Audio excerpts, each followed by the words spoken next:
هو انا فعلا ممكن اخس في رمضان برغم ان انا بحب الحلويات جدا، وخاصه الافتكاسات اللي احنا بنشوفها في رمضان؟ ازاي؟ لو التزمنا بالتعليمات دي. اول حاجه ان احنا نبدا الفطار بتاعنا بواحده تمر وبعديها ناخد طبق الشوربه، او لو احنا مش عايزين الشوربه ممكن ناخد 3 تمرات كسنه، وبعد كده نبدا بالسلطه، بعديها البروتين، واخر حاجه ناخد الكربوهيدرات.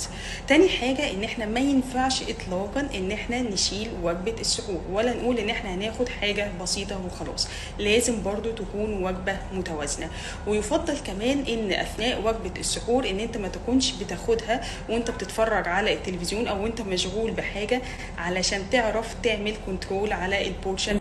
تالت حاجه وهي الاهم، بلاش نشرب عصاير كتير، خاصه العصاير بتاعت رمضان لانها بتبقى سعراتها عاليه جدا، فبالتالي ممكن لو هشرب عصاير تبقى كميه بسيطه، تبقى عصاير فريش حتى من غير سكر. مراكز الدكتور ماجد زيتون للسمنة والتجميل والليزر، للحجز والاستعلام 15 192.